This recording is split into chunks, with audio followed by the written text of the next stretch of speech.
Muhammadan abduhu wa rasuluh. Allahumma salli ala Muhammadin wa ali Muhammad amma ba'd. Masyiral muslimin, Bapak Ibu yang sangat berbahagia, mohon maaf agak terlambat sedikit. Kita bersyukur kita bersua dalam keadaan sehat walafiat. Pertemuan kita kali ini masih surat Al-Baqarah. Malam ini kita masuk pada ayat 61 sampai 65 kalau tidak salah. Bersama kita 66 sampai 70, Ustaz. Oh ya, 66 sampai 70. Malam ini kita masuk 66 sampai 70. Bersama kita siapa ini Ustadz kita? Ustadz Wahyudin sudah ada. Ustadz Wahyudin sudah ada. Jadi Bapak sekalian kita minta kepada Ustadz Wahyudin dengan segala hormat untuk membimbing kita, memandu kita membaca ayat suci Al-Quran. Surat Al-Baqarah ayat 66 sampai 70. Kepada Ustadz Wahyudin Wahid kita persilakan dengan segala hormat. Fadhal Ustadz. Syukran. Assalamualaikum warahmatullahi wabarakatuh. Waalaikumsalam warahmatullahi wabarakatuh. Baiklah Ibu Bapak, untuk mempersingkat waktu kita langsung aja fokus ke mushaf kita masing-masing atau yang ada di depan kita ini. A'udzu billahi minasy syaithanir rajim. Bismillahirrahmanirrahim. أعوذ بالله من الشيطان الرجيم بسم الله الرحمن الرحيم فجعلناها نكالا لما بين يديها وما خلفها وموعظة للمتقين فجعلناها نكالا لما بين يديها وما خلفها وموعظة للمتقين. وإذ قال موسى لقومه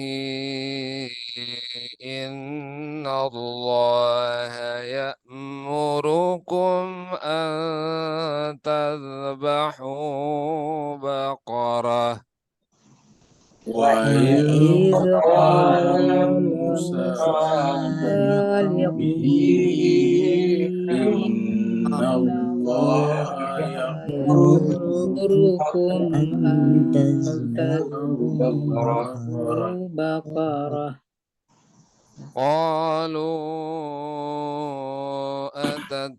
أتتخذنا هزوا قالوا أتتخذنا هزوا قال أعوذ بالله أن أكون من الجاهلين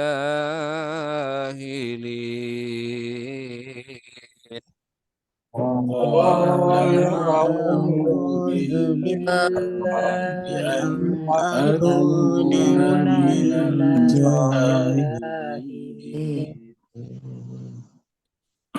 قالوا ادع لنا ربك يبين لنا ما هي قالوا ادع لنا ربك يبين لنا ما هي قال إنه يقول إنها بقرة لا فارض ولا بكر قال إنه يقول إنها بقرة لا فارغ ولا بكر عوان بين ذلك ولا بكر عوان بين ذلك فافعلوا ما تؤمرون فافعلوا ما تؤمرون قالوا ادع لنا ربك يبين لنا ما لونها قالوا ادع لنا ربك يبين لنا ما لونها قال إنه يقول إنها بقرة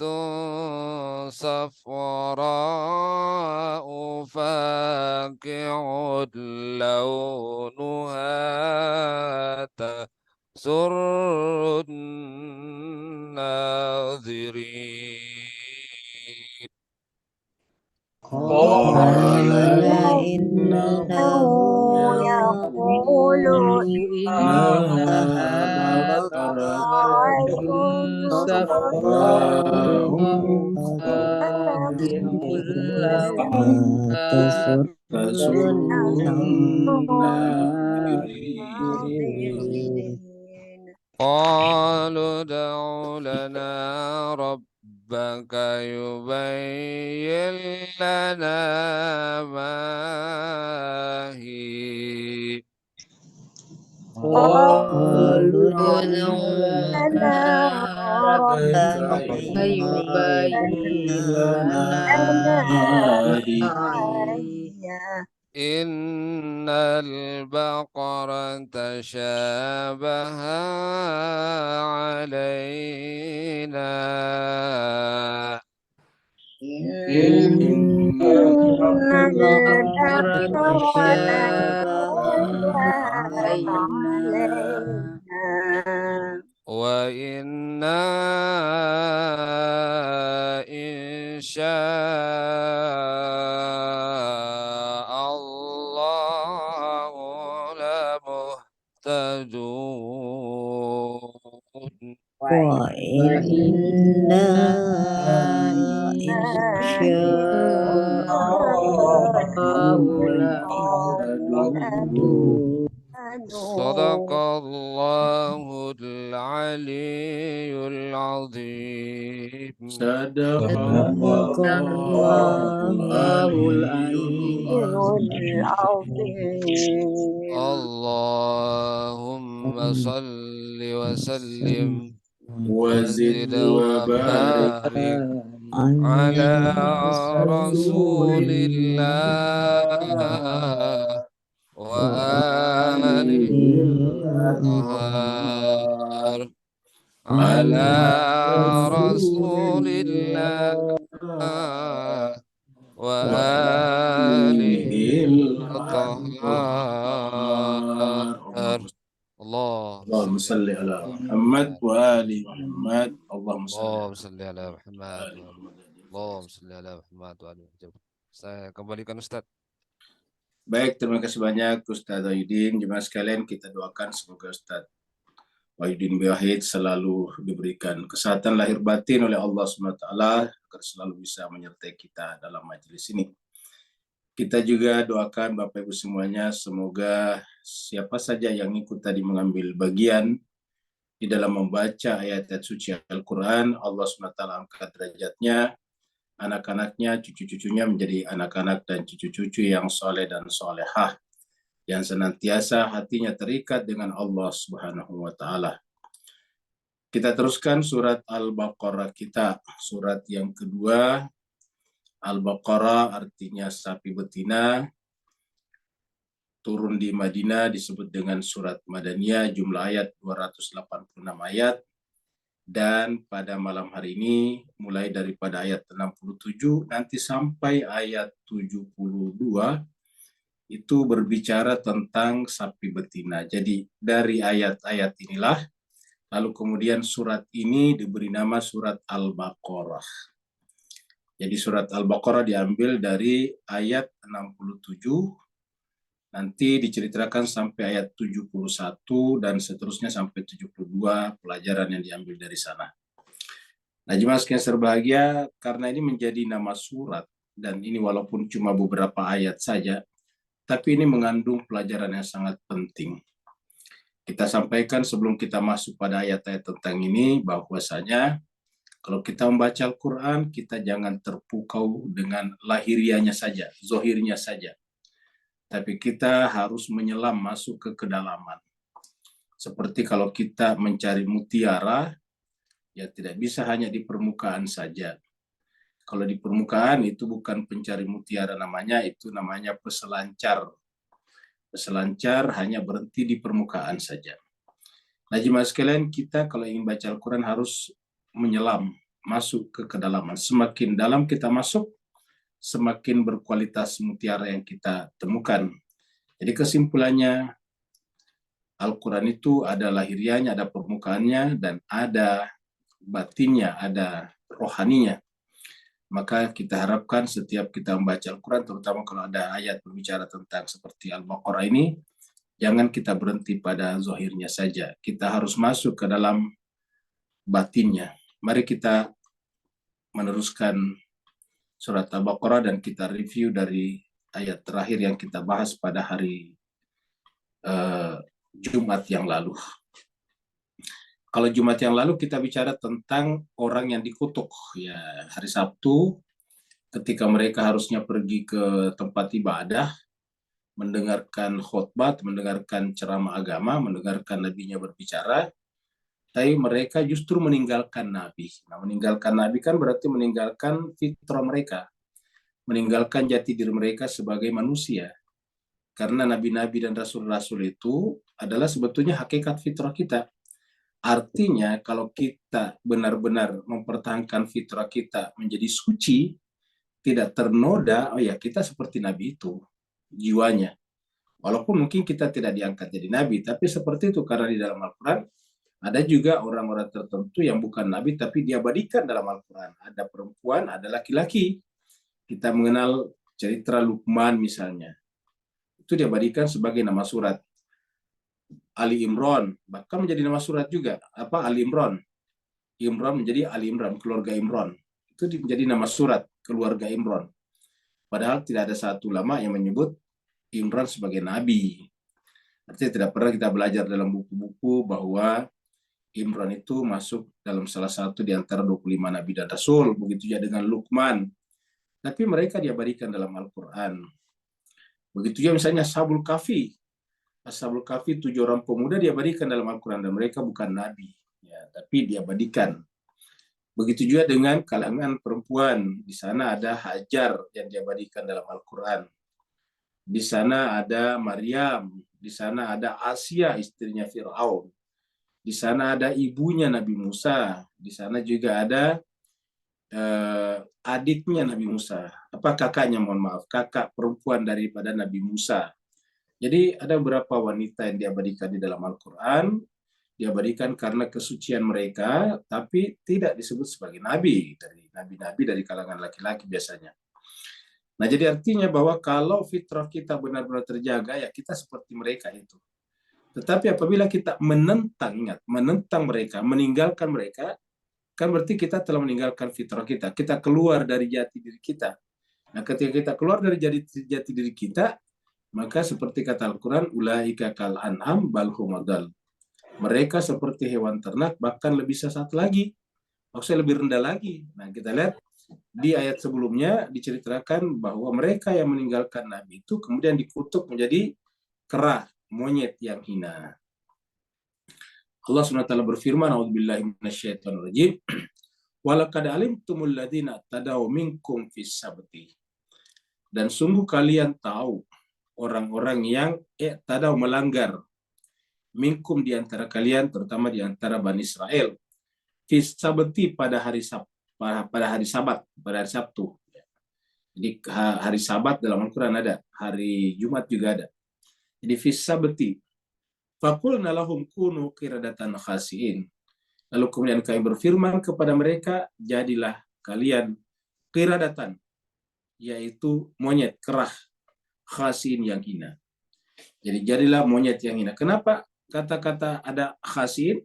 Karena monyet sebagai monyet tidak hina. Ingat Pak sekalian, monyet sebagai monyet, kera sebagai kera tidak hina. Kan dia makhluk Allah. Jadi kera sebagai kera ya sama dengan sapi, sama dengan kambing. Bedanya monyet tidak dimakan, tetapi dia punya fungsi di dalam ekosistem kita. Makanya Anda kata-kata khasiin yang hina. Kalau kera sebagai kera ya tidak hina. Ya. Tetapi apabila manusia yang kehilangan jati dirinya, maka postur tubuhnya kita sama dengan kera, yaitu juga berkawin mawin juga tadi kita lihat. Punya keturunan juga tadi kita lihat. Makan minum juga seperti yang kita lihat. Makan-makannya sama juga. Kera makan pisang, kita juga makan pisang. Kera makan kacang, kita juga makan kacang. Pokoknya makanan-makanannya hampir sama. Ya, cuma sekira bedanya apa? Bedanya karena kita orang berakal tapi tidak menggunakan akal, itu fitrah itu, maka jadilah hina namanya. Pada hewan-hewan tidak ada istilah hina. Kenapa? Karena memang jati dirinya seperti itu. Ya, ular disebut ular kalau dia merayap. Harimau sebagai harimau kalau dia karnivora. Nah, manusia menjadi manusia kapan? Kalau dia menggunakan akalnya. Al-insanu, manusia itu adalah hewan yang berpikir. Al-hayawanun natik. Al-insan itu adalah al-hayawanun natik. Hewan yang berpikir. Ini terakhir kemarin kita sudah bahas.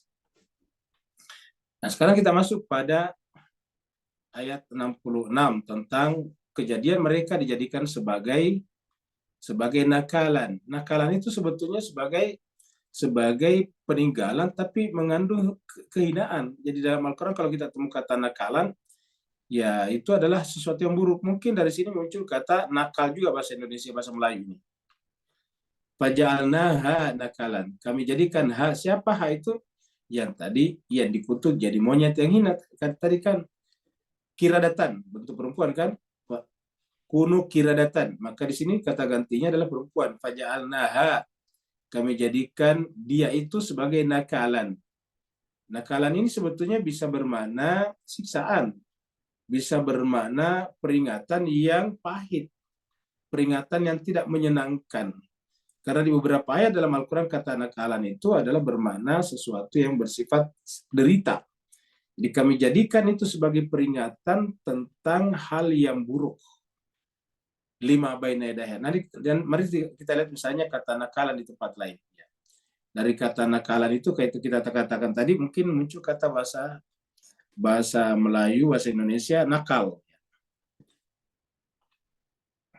Nah, kita lihat ini surat Al-Maidah ayat 38 ini.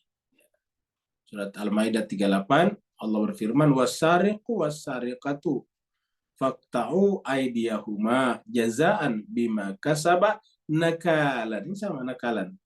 Minallah. Kalau di sini diterjemahkannya bukan peringatan tetapi siksaan.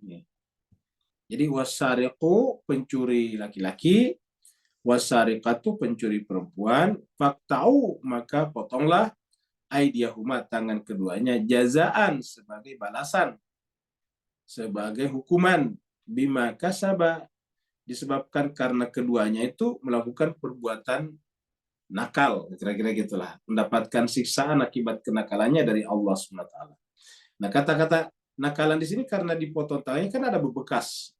Ya, ingat dalam ilmu fikih kata tangannya dipotong bukan dari sampai di lengan, tetapi hanya sedikit di tangannya bagian jari-jarinya untuk memberi tanda bahwa dia itu pernah mencuri. Nah, supaya apa? Supaya selamanya tersimpan. Dan ini efek jerah yang paling penting.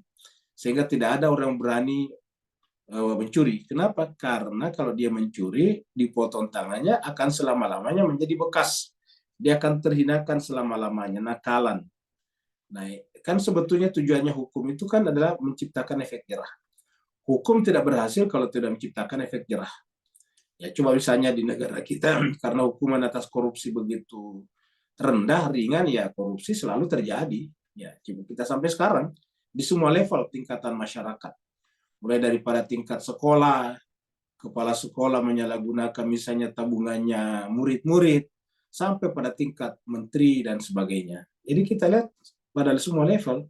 Apa sebabnya ya? Karena kalau dia korupsi paling dihukum misalnya 8 tahun, setiap tahun dipotong masa tahanan, dikasih remisi. Jadi tidak orang tidak jerah. Nah, jadi dengan demikian yang saya berbahagia. Nah, Al-Quran mengatakan harusnya dipotong tangannya. Setelah dipotong tangannya nggak perlu lagi disubsidi. Bayangkan kalau 8 tahun tinggal di penjara, 20 tahun tinggal di penjara, kasih makan gratis oleh negara, oleh rakyat yang tidak berdosa. Nah, kalau sudah dipotong tangannya udah dilepaskan. Wasarikatu fakta'u bi aidiyahuma jaza'an bima kasabat nakalan min Allah. Nakalan min Allah. Wallahu azizun hakim. Kita lihat lagi saya dalam surat Al-Muzammil. Ini ada juga. Ini surat Al-Muzammil. Ya. Surat 73. Inna ladaina, sungguhnya di sisi kami, angkalan. Ini angkalan untuk jamak dari nakalan. Angkalan wajahima. Di sisi kami itu ada penderitaan dan neraka yang menyala-nyala jahim. Jadi angkalan itu sebutkan dari siksaan yang menjadi tanda bahwa orang ini adalah orang-orang yang nakal di dunia. Orang-orang yang di dunia itu keluar dari fitrahnya.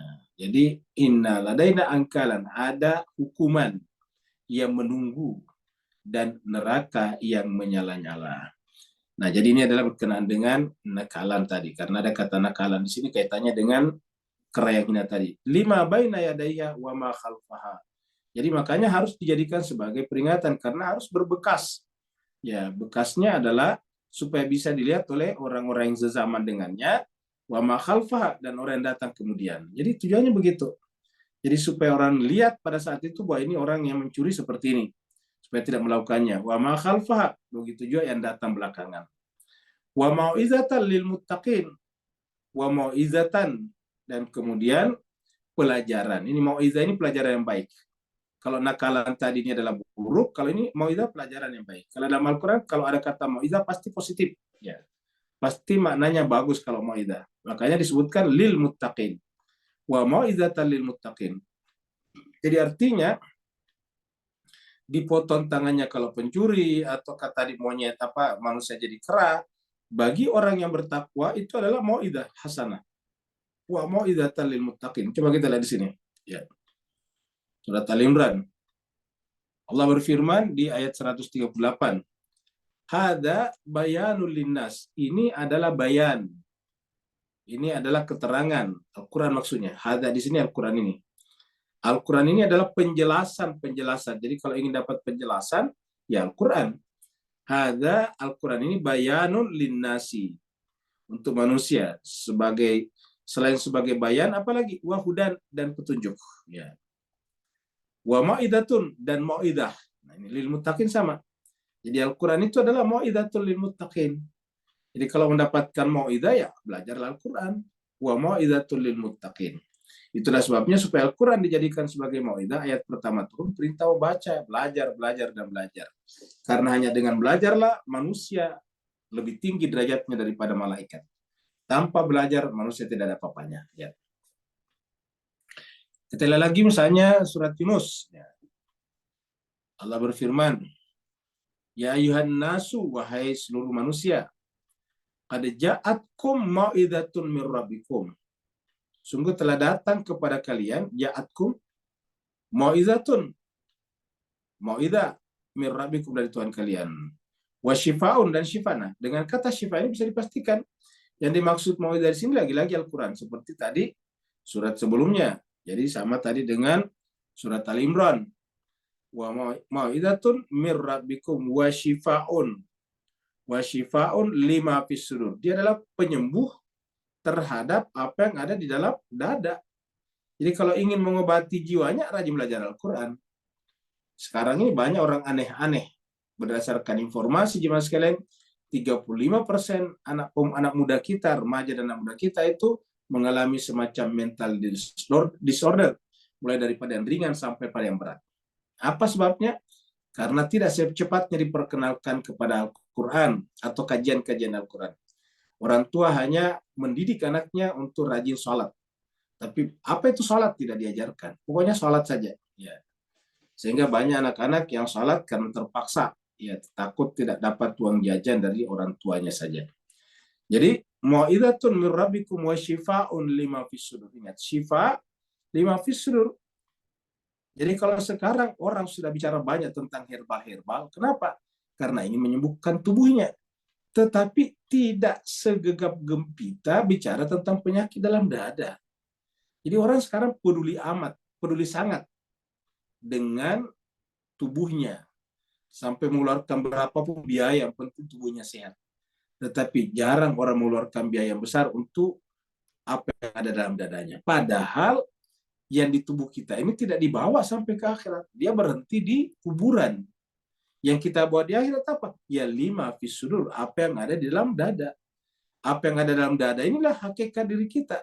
Maka harusnya ini yang harus kita usahakan seoptimal dan semaksimal mungkin untuk disembuhkan. Karena kalau dia sakit pada saat kita mati, ya selama-lamanya dia sakit. Tidak bisa disembuhkan lagi di sana.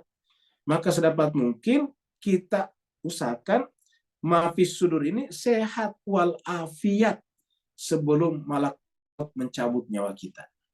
Karena kalau kita sudah meninggal dalam keadaan sakit, ya tidak bisa disembuhkan. Sakit seperti misalnya tidak punya ma'rifat kepada Allah, tidak tahu apa artinya cinta kepada Tuhannya, maka kemudian dia akan bermasalah pada saat meninggal. Jadi harusnya kita cari syifa'un lima fis sudur, terhadap apa yang ada di dalam dada.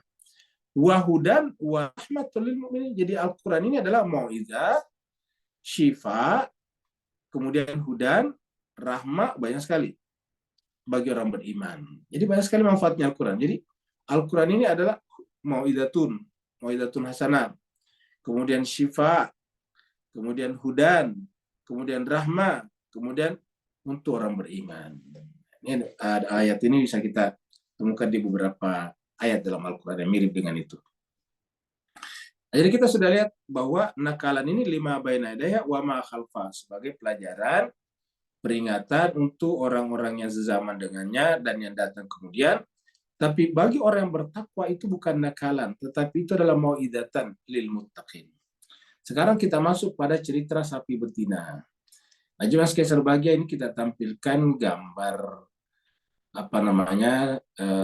patung sapi yang Bani Israel sembah setelah Nabi Musa meninggalkannya dan berpesan agar mereka menerima Harun. Kita sudah terangkan sebelumnya Pak Bu sekalian. Ini kan sebelum kita masuk ke sini kita sudah bicara tentang ketika mereka ditinggalkan oleh Nabi Musa selama arba'ina lailah. Kita sudah bicara tentang 40 malam. Nabi Musa pergi meninggalkan mereka dan berpesan bahwa pemimpin sepeninggalku, kata Nabi Musa, adalah Harun. Tetapi ketika Nabi Musa kembali, mereka menemukan bukan Harun yang dijadikan sebagai khalifahnya, pemimpinnya, tetapi Samiri. Akhirnya kemudian Samiri membawa mereka menyembah patung sapi yang terbuat dari emas. Nah, seperti ini gambarnya nih. Mengkilap karena dia emas, ya, namanya Al-Ijl. Al-Ijl ini adalah patung sapi yang terbuat dari emas yang mengeluarkan suara. Nah, seperti inilah. Nah, sekarang karena masih tersimpan di dalam pikiran Bani Israel tentang patung sapi yang terbuat dari emas ini, maka kemudian muncullah perintah berikut ini.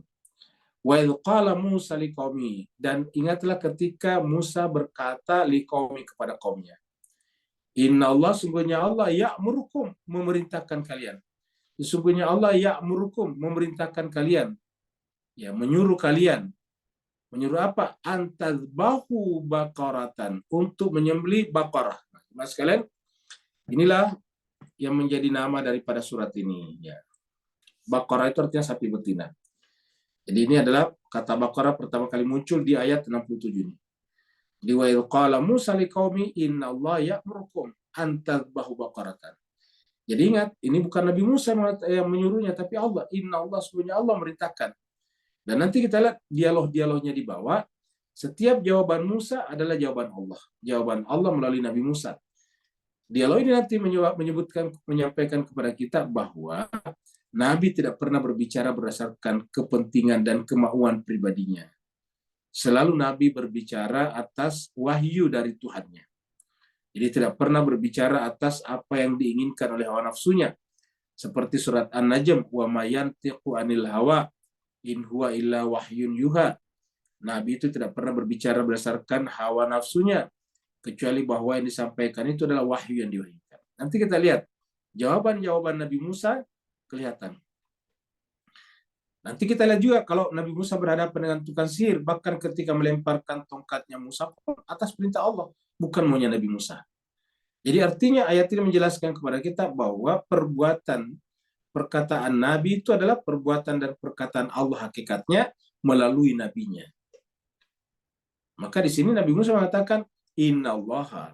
Dia tidak dikatakan wa qala Musa liqaumihi. Ya, kemudian idbahu, ya, sembelilah Baqarah, tidak begitu. Tapi dimulai dengan innallah. Jadi Nabi Musa berkata, ini kita lihat di sini, qala, Nabi Musa berkata liqaumi, apa isinya? Innallah, dimulai dengan sesungguhnya Allah ya'murukum, memerintahkan kalian antadbahu, untuk menyembelih, memotong seekor bakaratan, sapi betina. Antadbahu bakaratan, untuk menyembelih seekor sapi betina. Lalu apa jawaban mereka? Qalu, mereka menjawab, atattakhiduna huzwa, apakah kamu akan menjadikan kami sebagai bahan olok-olokan? Lihatlah jemaah sekalian, orang yang suka mengolok-olok pun tidak suka diolok-olok. Ini menunjukkan bahwa mengolok-olok orang itu bukan fitrah. Bani Israel atau penentang para nabi itu kan cenderung memperolok para nabinya. Tapi ketika mereka disuruh oleh Nabi Musa menyembelih sapi betina, sementara sapi betina itu adalah kesayangan mereka, sampai mereka ubah dalam bentuk patung yang terbuat dari emas, maka kemudian dia mengatakan kepada Nabi Musa, apakah kamu ingin menjadikan kami bahan olok-olokan, bahan ejekan? Kenapa? Karena kamu tahu kami suka sapi betina, lalu kamu suruh menyembelih. Ya. Tapi jemaah sekalian, memang ada hubungannya sebetulnya. Karena kan kalau mereka menyembah sapi betina yang terbuat dari emas, kan berarti bahwa itu yang mengisi kepala mereka. Itu yang mengisi jiwa mereka. Tidak mungkin orang menyembah patung kalau patung itu tidak ada dalam jiwanya. Maka orang menyembah Allah itu kan karena Allah ada dalam jiwanya. Jadi kalau ada orang menyembah patung, patung itu ada dalam jiwanya. Kalau ada orang menyembah patung anak sapi, berarti patung sapi itu ada pada jiwanya. Ya. Jadi kita lihat pertama sapi. Sapi itu kan adalah hewan yang paling banyak dikonsumsi seluruh dunia. Sapi adalah merupakan simbol investasi pada saat itu. Waktu itu belum ada istilah bursa saham, belum ada istilah komoditas, bursa komoditas, belum ada istilah jual beli mobil. Pokoknya pada saat itu investasi paling banyak adalah pada peternakan, dan peternakan yang paling bagus adalah sapi. Ya. Nah, jadi sapi ini adalah simbol kapitalisme pada saat itu. Semuanya kalau bicara tentang dimonetisasi, ya sapi lah. Kemudian yang kedua adalah simbol materi, yaitu emas. Jadi emas ini adalah menjadi bernilai, boleh dikata sejak zaman awal ditemukan emas sampai sekarang. Dan emas tidak pernah kadaluarsa. Bapak Ibu sekalian, namanya uang itu kan bisa kadaluarsa, bisa expired. Kita dengarkan pernah ada orang tua menabung, simpan di dalam ember berpuluh-puluh tahun, dia tidak perhatikan pengumuman pemerintah bahwa ternyata ada uang yang diumumkan mati. Nah, Bapak itu dari 120 juta tabungannya hanya 70 juta yang bisa digunakan. Kenapa? Selebihnya uangnya sudah mati, sudah expire. Nah, tapi yang namanya emas dari dulu sampai sekarang nggak pernah expire. Nggak ada matinya itu emas. Ya, jadi oleh sebab itulah mereka dari dulu sudah mencintai emas. Saking cintanya kepada emas, maka itu kemudian dibuat dalam bentuk patung anak sapi. Patung anak sapi. Ya, patung sapi yang terbuat dari emas. Namanya al-ijl. Ya. Nah, makanya ketika kemudian ada perintah untuk antazbahu baqaratan, mereka kemudian heran. Matanya membelalak, wajahnya merah, berkata kepada Musa dengan suara yang lantang, "Atattakhiduna huzwa?" Wahai Musa, apakah kamu ingin menjadikan kami sebagai bahan ejekan, bahan olok-olokan? Qala, lalu kemudian Nabi Musa menjawab, "A'udzu billahi an akuna minal jahilina." Perhatikan ya sekalian. Jadi ada kata-kata jahiliyah muncul di sini. Nabi Musa mengatakan, "Aku berlindung kepada Allah." Jadi berlindung kepada Allah itu bukan hanya dari setan. Karena kalau menjadi jahiliyah kan berarti adalah bagian daripada setan. Qala a'udzu billahi, aku berlindung kepada Allah an akuna minal jahilin. Untuk menjadi bagian daripada al-jahilin. Jadi a'udzu billahi an akuna minal jahilin. Aku berlindung dari Allah untuk menjadi orang jahil. Apa itu orang jahil? Lawan daripada akil. Ingat. Jahilin lawan daripada akilin. Kalau menggunakan akal pikirannya namanya akilin. Kalau tidak menggunakan akal pikirannya namanya jahilin. Nah, tapi kita kembali ke sini. Jadi ingat Mas sekalian, menjadikan orang lain barang olok-olokan itu adalah perbuatan jahiliyah. Camkan Mas sekalian, ini akhlak Al-Quran. Apalagi menjelang pemilu tahun-tahun politik seperti sekarang, sering sekali orang memperolokkan orang yang lain. Satu pendukung memperolokkan calonnya yang lain. Dua belah pihak terkadang muncul seperti ini. Gimana sekali sebagai akhlak Al-Quran, kalau kita memang orang Islam dan Indonesia dalam mayoritas Islam, maka tidak boleh menggunakan baju agama doang, tetapi harus isinya juga agama. Yaitu bahwa tidak boleh memperolokkan orang lain. Memperolokkan orang lain itu adalah bagian daripada perbuatan jahiliyah. Dan Nabi Musa mengatakan tidak mungkin saya menjadikan kalian barang olok-olokan. Saya menyampaikan ini karena memang ini perintah dari Allah. Saya tidak punya niat untuk menjadikan kalian barang olok-olokan. Artinya apa? Allah punya tujuan mulia di dalam perintah menyembelih sapi betina ini. Kenapa? Karena mereka tadi sebagian di atas menjadi kera yang hina, karena di dalam jiwanya itu ada cinta kepada dunia. Cinta kepada dunia itu yang menyebabkan mereka rela meninggalkan nabinya. Mereka meninggalkan khutbah di hari Sabtu, lalu kemudian mereka pergi menjala ikan. Kan berarti telah mereka menyembah materi, menyembah benda, menyembah sesuatu yang hakikatnya tidak ada. Bapak Ibu sekalian, yang namanya materi itu hakikatnya tidak ada. Kalau Bapak Ibu tidak percaya, nontonlah di YouTube ataukah di mana. Cari judulnya kuantum, fisika kuantum. Fisika kuantum mengajarkan kepada kita bahwa hakikatnya nyata ini tidak ada sebetulnya. Karena semua yang kelihatan ini kan adalah atom-atom saja yang kita pelajari dalam unsur-unsur itu, mulai daripada hidrogen, helium, lithium, boron, karbon, nitrogen, fluor, dan sebagainya. Itu ada seratusan lebih atom. Itulah yang menyusun alam semesta. Tapi apa itu atom? Ternyata atom itu kan adalah kehampaan. Atom itu adalah masih ada lagi subatomnya. Jadi bukan atom yang paling kecil, punya subatomik lagi. Yaitu ada namanya elektron, ada proton, ada neutron. Itu partikel. Partikel elektron, partikel proton, partikel neutron. Nah, kata para ahli ilmu pengetahuan, kalau seandainya proton itu intinya itu, inti atom itu dibesarkan seperti bola kaki, maka kemudian jarak antara protonnya dengan elektron yang mengitarinya itu sekitar setengah mil. Berarti kurang lebih berapa itu? Hampir sekilo. Ya 3/4 kilo lah. Bayangkan itu jauhnya. Lalu apa itu atom kata dia? 99%, 99,9% adalah kehampaan, kosong di dalamnya. Coba kita lihat.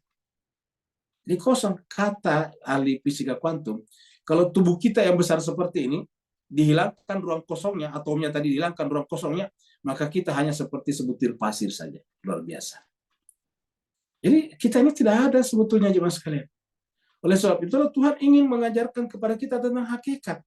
Allah tidak ingin membuat kita terbodohi. Makanya tadi jahilin. Kita tidak ingin terbodohi oleh perasaan kita bahwa kita ini besar, kita ini emas itu ada. Padahal itu hanyalah atom saja.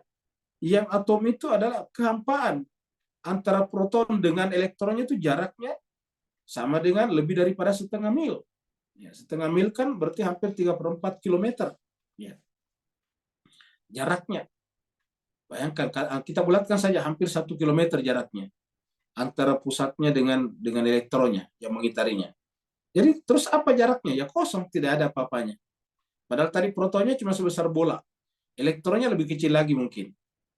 Nah, jadi jemaah sekalian berbahagia, artinya apa? Dan itu pun juga yang namanya nanti proton, elektron belum selesai persoalannya sampai di situ.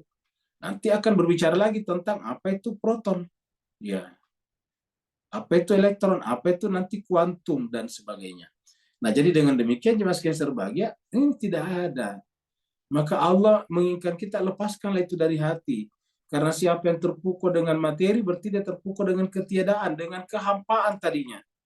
Makanya Nabi Musa mengatakan, saya berlindung dari Allah dari menjadi orang jahilin. Kenapa? Karena saya ingin menjadi orang akilin, orang yang bersifat rasional. Rasional itu adalah real, nyata, ada. Bahkan para ilmuwan mengatakan, bahkan sebetulnya proton-proton itu pun juga semacam ilusi, partikel-partikel itu hanya ilusi saja. Sebetulnya partikel itu ada bergerak, ada apa berbeda-beda partikel itu. Karena apa? Karena ada field namanya, ada medan. Jadi ada namanya medan kuantum. Ya. Kalau medan ini tidak ada, ya tidak ada yang lain. Seperti itu. Nah, jemaah sekalian berbahagia, maka Al-Quran mengatakan itu adalah tidak ada. Makanya ini dibicarakan di dalam ayat ini. Ya. Menyembelih, apa artinya menyembelih? Ya, menghilangkan, meniadakan. Dari dalam hati maksudnya. Jadi selain menyembelih di luar, menyembelih beneran, terutama menyembelih dalam hati. Dan ini bahkan kita praktekkan juga sampai sekarang orang Islam. Yaitu setiap Idul Adha, kita ada ibadah namanya Idul Kurban, menyembelih. Apa itu menyembelih? Kita sudah terangkan bahwa darah dan dagingnya tidak sampai kepada Allah. Kenapa? Ya karena dia tidak ada.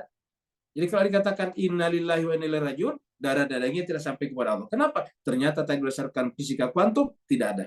Ya. Lalu apa yang sampai kepada Allah? Takwanya. Yanalhu taqwa minkum. Yang sampai kepada Allah adalah takwa di antara kalian. Nah, maka kan mereka ini terbodohi, mereka tertipu kalau mereka justru menyembah patung yang terbuat dari emas. Nah, maka Nabi Musa mengatakan, saya tidak ingin menjadi orang yang jahilin. Nah, kita lihat jahilin contohnya di sini. Ini kita lihat surat Al-An'am, surat yang ke-6. Ya. Wa in kana kabura alaika i'raduhum, apabila berat bagi kamu Muhammad atas penolakan mereka kepadamu, i'rad ini berpaling artinya penolakan. Fa in istata'ta, maksudnya kalau kamu ingin membuat mereka ikut sama kamu dan bersatu bersama kamu, fa in istata'ta, kalau kamu mampu anta betagi untuk mencari nafakan fil ardi au sulaman fis sama, untuk mencari cara untuk turun ke kedalaman bumi, fil ard au sulaman fis sama, atau mencari tangga untuk naik ke langit, fatatiyahum bi ayatin, maka pasti kamu datangkan kepada mereka ayat mujizat. Padahal seandainya kamu berikan mujizat kepada mereka, toh mereka tidak bisa bersatu. Mereka tetap tidak mau ikut sama kamu. Apa sebabnya? Itu pilihan bebas setiap orang. Allah mengatakan, walau sya'allahu, seandainya Allah mau, la jama'ahum alal huda, Allah mengumpulkan mereka pada satu agama saja, alal huda, petunjuk. Jadi kalau Allah mau semuanya jadi Islam saja misalnya. Fala takunanna minal mujahilin, maka janganlah engkau menjadi minal jahilin. Apa artinya jemaah sekalian? Kalau kita ingin berpikir membuat semua orang seperti kita, itu adalah perbuatan jahiliyah. Kenapa? Karena itu tidak rasional sebagai manusia. Karena manusia itu adalah memiliki kebebasan untuk memilih. Maka apa yang harus kita lakukan supaya tidak jahilin, tapi menjadi akilin? Yaitu kita hormati pilihan orang. Kita wajib untuk berdiskusi kalau memang dibutuhkan. Kita wajib untuk mengajar kalau kita dibutuhkan. Tetapi setelah kita berdiskusi dan mengajar, tidak boleh ada keinginan kita sesedikit apapun memaksakan pendapat dan keinginan kita kepada orang lain. Kita harus menghormati pilihan orang tersebut, apapun yang dipilihnya, apapun agama dan keyakinannya. Makanya jemaah sekalian berbahagia, dalam agama kita misalnya dilarang seorang wanita muslimah menikah dengan laki-laki yang bukan muslim. Tapi kalau ada yang mau membelinya, ya silakan. Itu toh bertanggung jawab nanti di akhirat. Apa sebabnya? Semua kita akan kembali ke sana. Ingat kata-kata tadi, darah dan daging kita tidak akan sampai kepada Allah. Yang sampai kepada Allah apanya? Pikiran kita, jiwa kita, pilihan-pilihan kita. Dan kita harus bertanggung jawab di hadapan Allah Rabbul Alamin. Nah, bukan hanya agama, apapun juga, ideologi juga seperti itu. Supaya apa? Supaya bumi ini menjadi indah ditempati. Yang menyebabkan bumi menjadi tidak indah ditempati, tidak nyaman ditempati apabila ada satu orang atau satu kelompok atau satu pihak yang memaksakan pilihannya kepada yang lain. Maka kata Al-Quran, fala takunanna minal jahilin. Jangan menjadi orang jahil. Al-Qasas surat 28 ayat 55 juga ini kata jahilnya. Wa idza sami'ul lagwa, jadi yang namanya orang yang baik itu orang beriman. Wa idza sami'ul lagwa, apabila mendengarkan perkara yang sia-sia, tidak ada nilainya, a'radu, mereka berpaling. Jadi kalau sia-sia kita lebih tinggalkan. Ya. Tinggalkan kenapa? Karena nggak ada gunanya. Kan ada orang yang tidak ada, mohon maaf, ada orang yang tidak ada kegiatannya, kerjanya cuma ngomong terus di grup. Ya, ingat kalau ada orang suka ngomong terus di grup, belum tentu bertanggung jawab kepada diri dan keluarganya.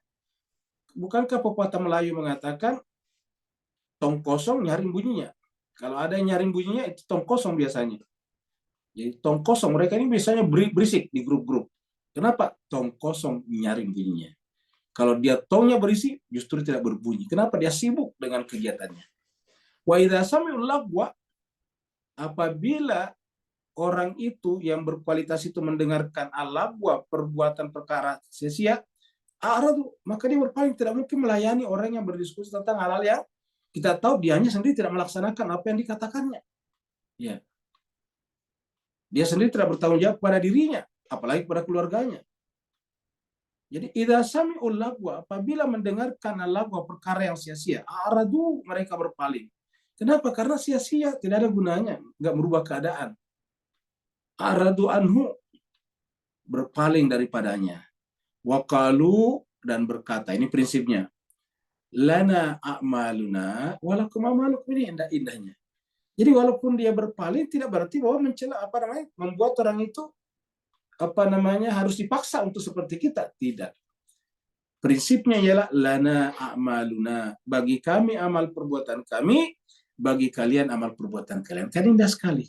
Maksudnya kalian bertanggung jawab atas perbuatan kalian, aku juga, kami bertanggung jawab atas perbuatan kami, dan kalian juga bertanggung jawab atas perbuatan kalian. Tuh, nanti kita bertanggung jawab. Maka jemaah sekalian berbahagia, di dalam inilah dalam Al-Quran. Di dalam Al-Quran sebetulnya tidak perlu kita ribut kalau ada perbedaan-perbedaan di tengah-tengah masyarakat kita. Cukup kita menyampaikan pendapat, tapi tidak perlu ribut. Salamun alaikum. Coba bayangkan, sampai ucapkan salam. Salamun alaikum. Lana a'maluna walakum a'malukum salamun alaikum. Ini mirip dengan surat Al-Furqan ayat 63. Wa ibadur rahman alladzina yamshuna al-ardi haunan wa idza khatabuhumul jahiluna qalu salama. Ini sama juga. Salamun alaikum.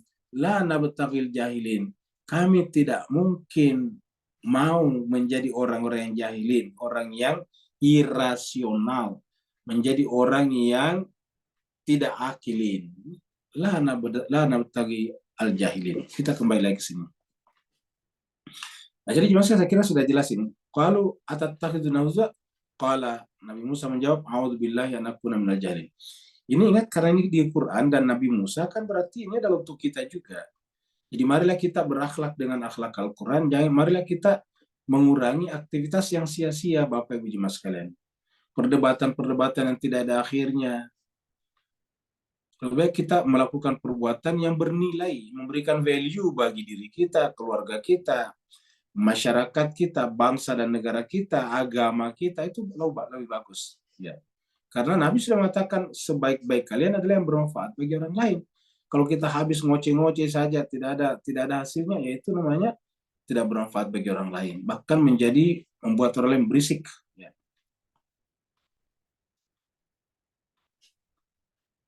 Nah, ini adalah masih sapi betina. Ya, ini sapi betina kelihatan biasanya sapi perah.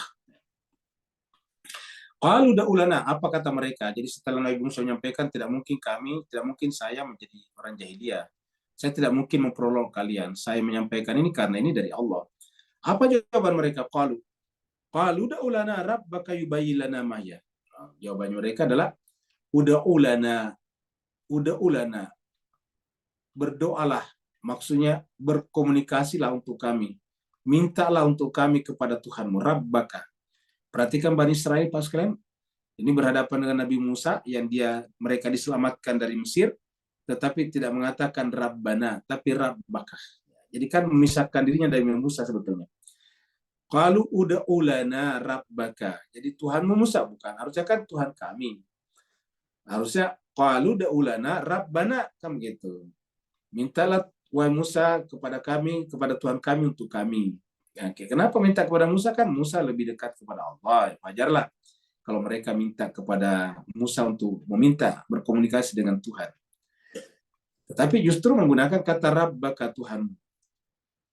Yubayyin lana mahi, supaya Tuhanmu itu, wahai Musa, menjelaskan, menerangkan, yubayyin, menerangkan, lana kepada kami, mahia, sapi betina seperti apakah itu. Hianya di sini Al-Baqarah tadi. Jadi kita artikan ini, sapi betina seperti apakah itu. Ya. Qala, Nabi Musa menjawab, innahu yaqulu. Nah ini perhatikan. Nabi Musa menjawab, inna, sungguhnya dia berkata, ini Allah, bukan saya. Nah kata Nabi Musa ini yaqulu, ini Allah. Ya, ku-nya di sini. Ya. Sungguhnya dia Allah, yaqul, berkata. Jadi artinya Allah telah menjawab. Jadi otomatis menjawab. Jadi artinya apa?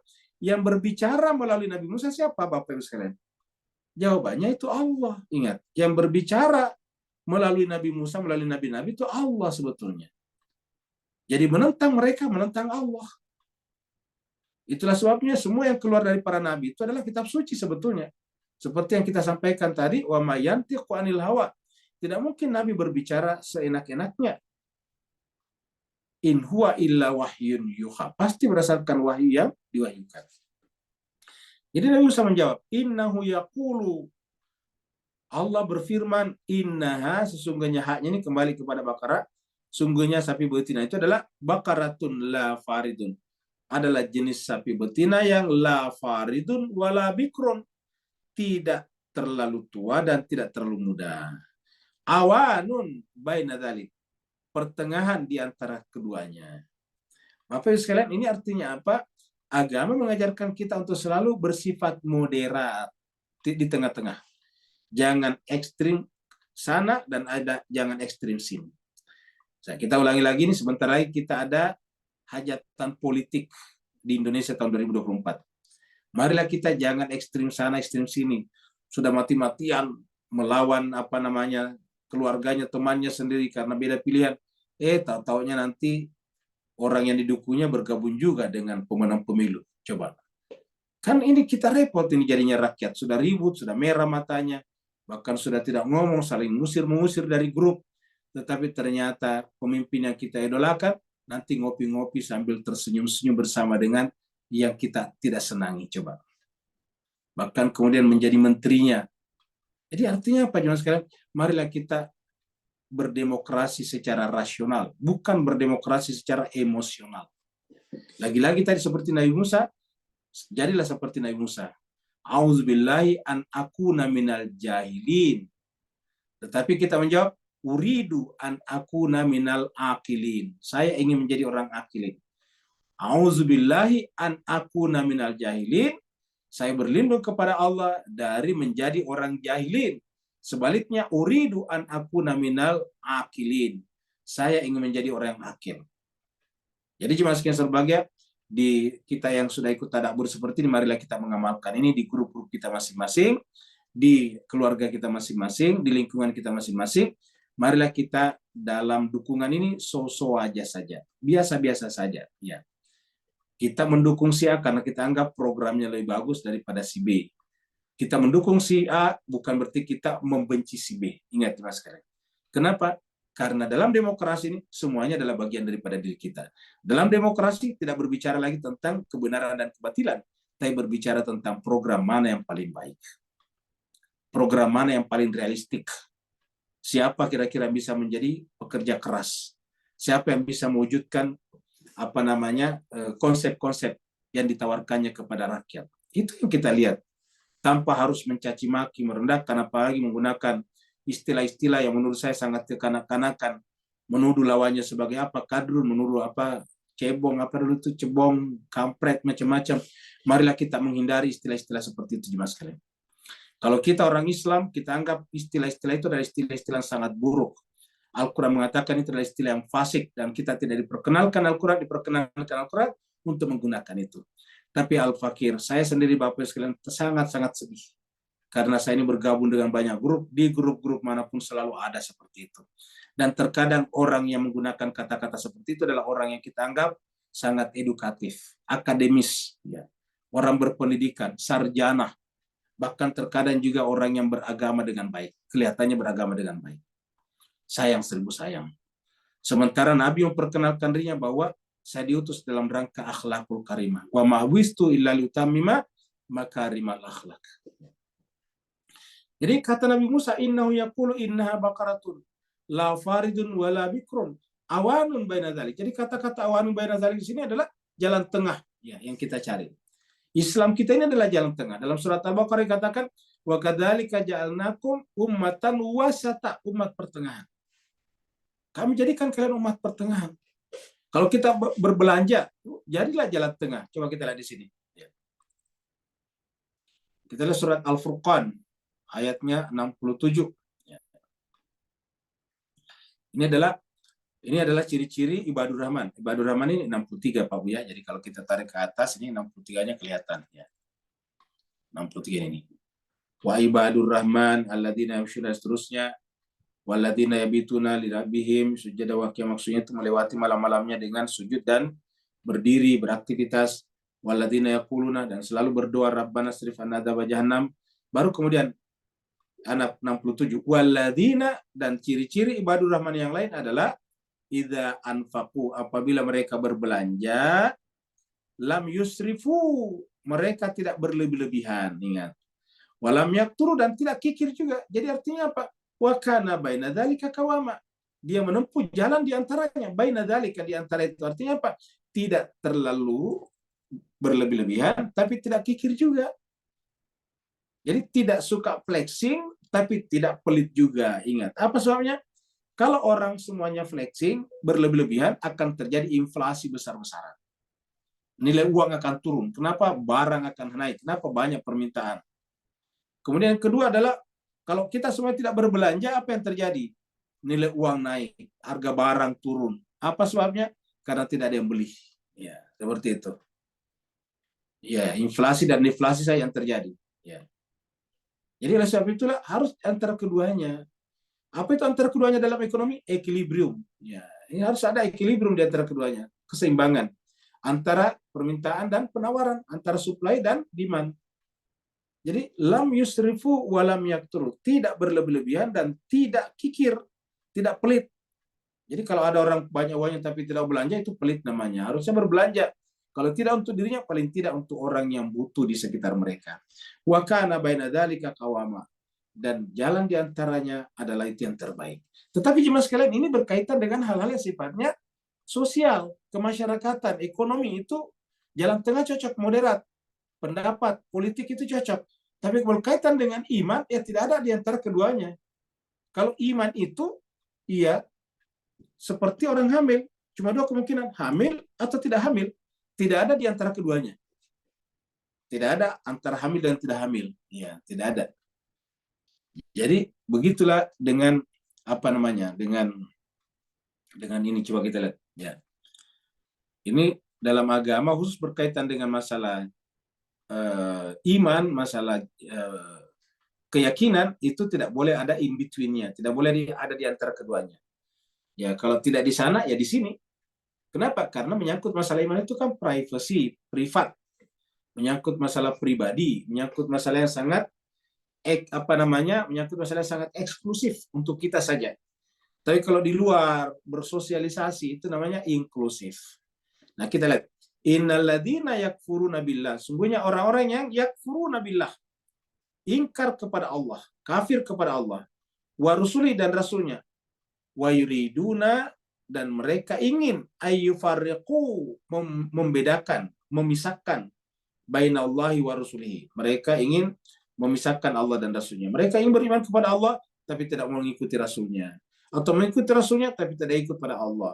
Wa yaquluna, dan mereka berkata, nu'minu bi ba'din wa nakfuru bi ba'din. Kami beriman kepada sebagian, yaitu kepada Allah, wa nakfur, dan kami ingkar kepada sebagian, kepada Rasulnya. Ada yang seperti itu. Ya, tidak mau ikut Rasulnya. Kalau ikut Rasulnya nanti, ya bagaimana tempat saya kalau saya ikut sama dia? Di mana posisi saya kira-kira? Di mana posisi kami? Wa yuriduna, dan mereka menginginkan ayat takhidu, untuk mengambil baina dzalika sabila. Jadi di sini tidak dibenarkan baina dzalika sabila, jalan di antara keduanya. Jadi berkaitan dengan iman tidak boleh in between. Kalau bermasyarakat in between tidak apa-apa, tidak ke sana dan tidak ke sini. Tidak pro sana, tidak pro sini. Ya, tidak memusuhi siapapun, tapi berteman dengan siapapun. Seperti itu. Nah, jemaah sekalian berbahagia, inilah indahnya Al-Quran. Nah, kita teruskan lagi.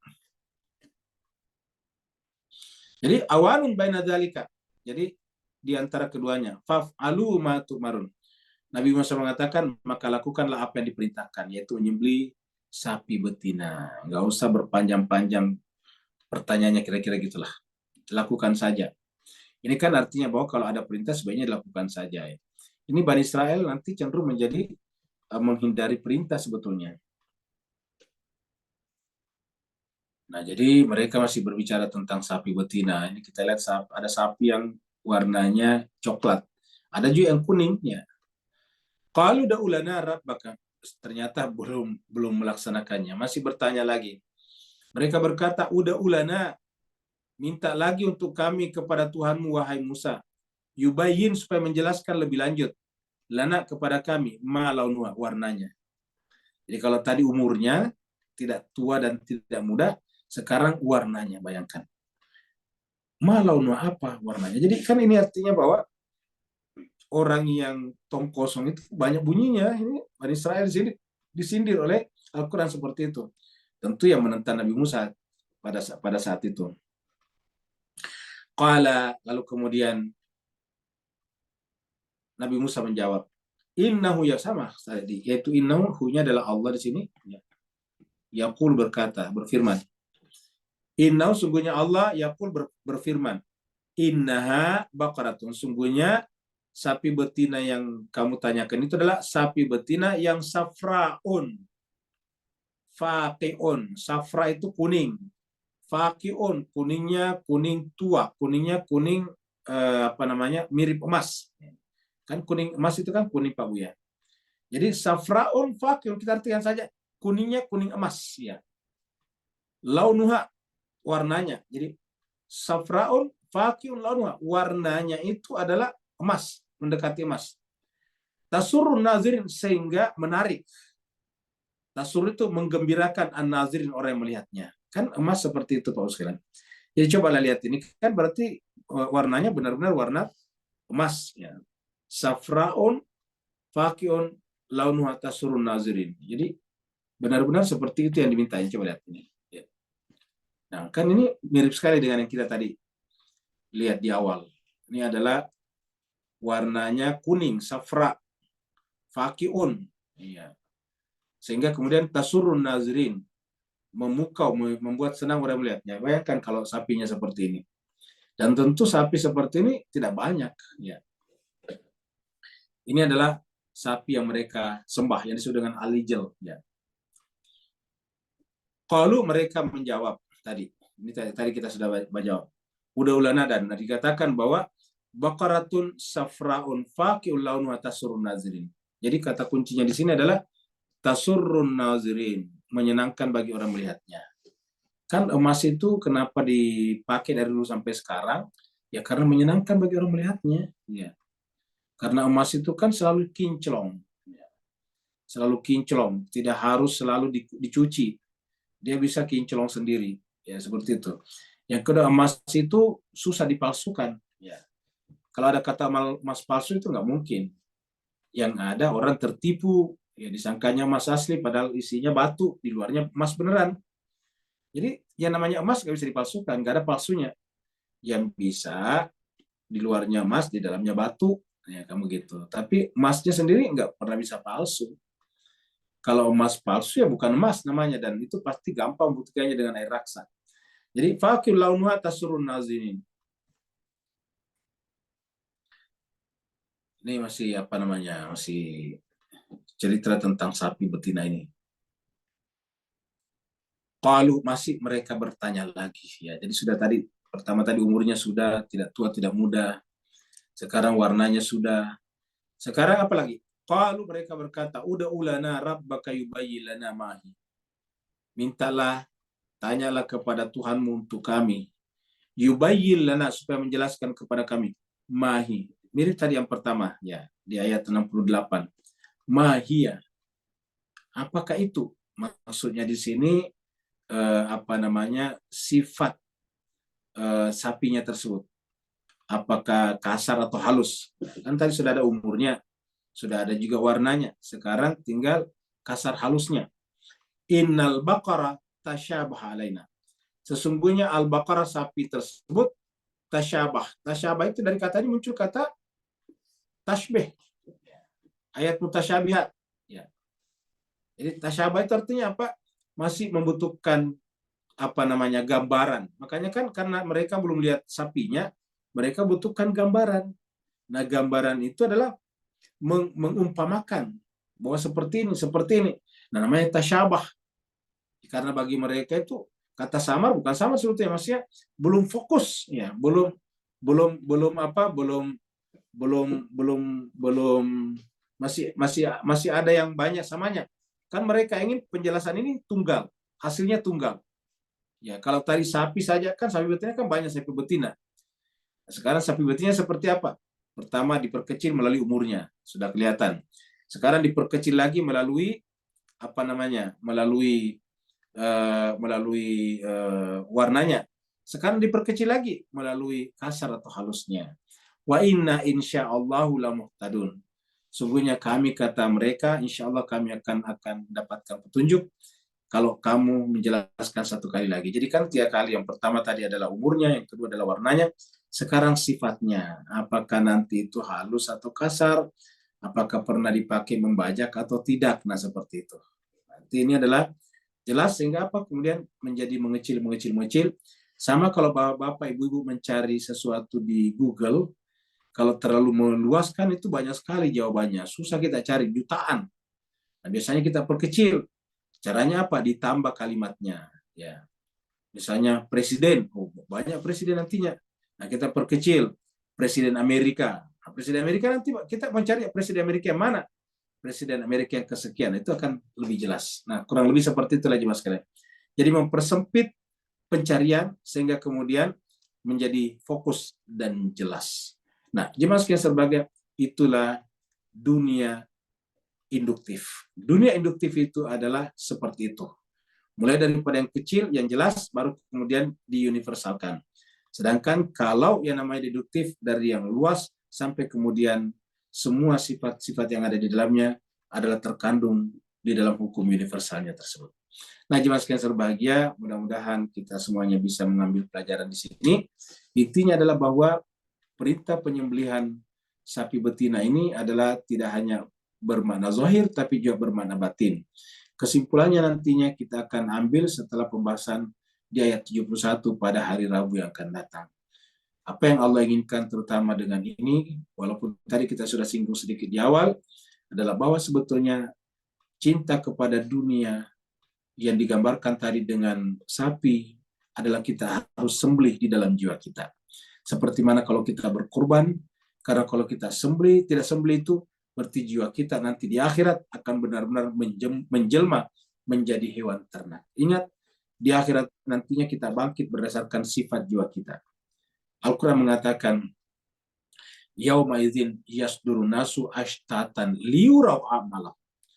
Pada saat itu kita semuanya keluar dengan bermacam-macam bentuk. Untuk apa? Liyurau a'malahum. Diperlihatkan pada bentuk tubuh mereka jenis-jenis amal perbuatan mereka di dunia. tentu kita berlindung seperti tadi Nabi Musa, auzubillahi an akuna minal jahilin, karena kalau kita termasuk orang jahilin, maka nanti tampilan kita, postur kita nanti di akhirat pasti bermacam-macam bentuk hewani. Karena selama tidak akilin, kita pasti jahilin, dan jahilin itu adalah hewani. Karena ulaika kal an'am balhum adal. Yang berbentuk manusia sejati nanti di akhirat adalah yang akilin, yang bangkit dalam keadaan di dunia dulu menggunakan akal pikirannya dengan bening. Terima kasih banyak Bapak sekalian atas perhatian dan kebersamaannya. Semoga kita semuanya senantiasa terbimbing oleh Allah SWT melalui kitab sucinya ini, sehingga kita bisa mendapatkan kebahagiaan dunia dan akhirat, seperti yang kita sampaikan dalam doa-doa kita. Rabbana atina fid dunya hasanah wa fil akhirati hasanah wa qina adzabannar. Yang mau bertanya dipersilakan. Waalaikumsalam. Waalaikumsalam warahmatullahi wabarakatuh. Silakan Pak Nur. Alhamdulillah, barakallahu fiik. Soalannya terimbas kembali iblis sembunyikan dalam jiwanya yang terdalam. Lantas Allah bongkar jiwa tadi dengan sujud pada Adam. Dan terlihatlah apa yang patut terlihat pada tersirat ke tersirat. Dan dalam kupasan malam ni, terang-terang mereka telah, Samiri telah mengada-adakan ketuhanan baru melalui sapi tadi.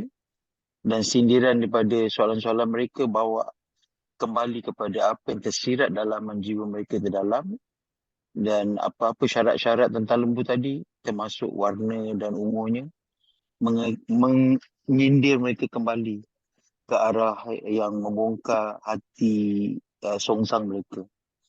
So, beri pencerahan dalam ayat ni, kaitan kita kepada an'amta alaihim ghairil maghdubi alaihim waladdallin. Kategori mana yang dipertegurkan supaya kita ambil pelajaran? Afwan barakallahu fiik. Baik, terima kasih banyak Pak Nuri, menarik ya. Jadi jemaah sekalian bahagia, jadi pada saat kita sholat itu wajib baca Fatihah, terutama di rakaat pertama dan kedua.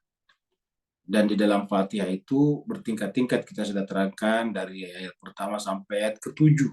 Jadi 7 lapis.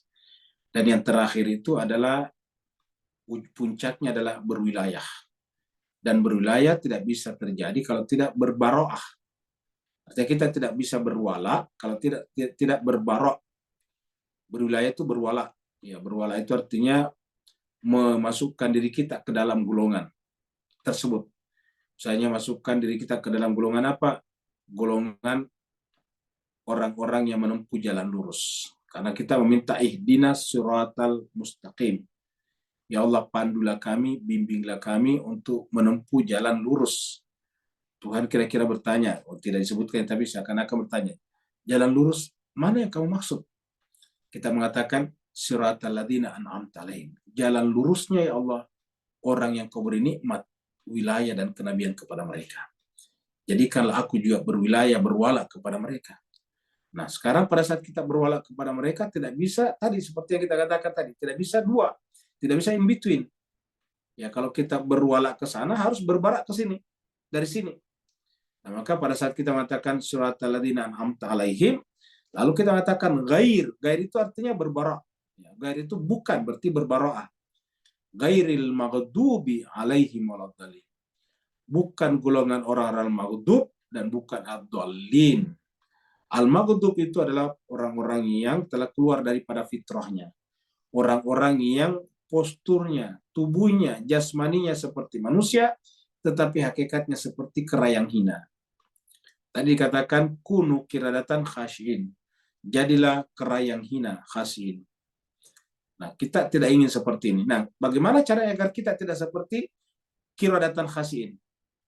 Ya, caranya harus disembelih sifat-sifat itu dalam diri kita. Sifat-sifat itu adalah sifat materi. Dunia materi telah menguasai jiwa kita. Dan simbol materi paling tinggi adalah emas. Dan kemudian simbol materi berikutnya adalah investasi, yaitu hewan ternak, yaitu sapi. Maka berkumpullah pada sapi, patung sapi yang terbuat dari emas. Kata patung sendiri adalah benda mati, tidak ada kehidupannya. Yang kedua adalah sapi adalah hewan sembelihan. Yang ketiga, emas adalah keindahan duniawi. Maka tiga-tiganya ini harus kita sembelih dari dalam jiwa kita masing-masing. Artinya sembelih artinya apa? Kita berbaroah dari mereka. Kita berlepas. Jiwa kita harus lepaskan keterikatannya dengan mereka dari lembu tersebut. Supaya kita bisa diterima oleh Allah SWT melalui Nabi Musa kembali. Kan tadi ini mereka telah berlepas diri. Mereka telah berwala kepada Samiri dan berbaroah kepada Harun. Jadi mereka berbaroah kepada Harun dan berwilayah kepada Samiri. Padahal Nabi Musa sudah mengatakan, berwilayahlah kepada Harun dan berbaroahlah kepada Samiri. Tapi begitu Nabi Musa kembali dari Gunung Tursina, yang terjadi adalah mereka berbaroah kepada Harun dan berwilayah kepada Samiri. Akhirnya apa yang terjadi? Mereka semuanya mengisi jiwanya dengan patung sapi yang terbuat dari emas. Mereka telah dikuasai oleh dunia alam materi. Dan inilah awal daripada seluruh kejahatan. Awal dari seluruh kejahatan adalah cinta kepada dunia. Di dalam saudara-saudara kita Nasrani terkadang juga menyebutkan bahwa sumber dari segala kejahatan adalah uang. Uang adalah materi. Apa sebabnya? Materi itu sebetulnya tidak ada tadi. Ketiadaan. Ketika kita mengikuti ketiadaan, yang terjadi adalah fitughyanihim ya'mahun. Mereka terombang-ambing dalam kebingungannya. Kenapa bingung ya? Karena tidak ada. Maka marilah kita mengisi jiwa kita dengan yang ada. Satu-satu yang ada hanya Dia, Allah Subhanahu wa Ta'ala. Berikutnya lagi. Kalau tidak ada, berarti kita akhiri sampai di sini. Terima kasih banyak Bapak Ibu sekalian atas kebersamaannya. Mohon maaf atas segala kekurangan. Semoga kita senantiasa tetap istiqomah di jalan kitab suci Al-Quran sampai nanti Allah SWT menjemput kita masing-masing. Karena cepat atau lambat, jemputan itu pasti akan datang jua. Wassalamualaikum warahmatullahi ta'ala wabarakatuh. Waalaikumsalam warahmatullahi wabarakatuh. Terima kasih banyak Pak Ustaz. Warahmatullahi Ayu. Ya, sama-sama. Ayo. Selamat malam. Terima kasih Ustadz Ayu.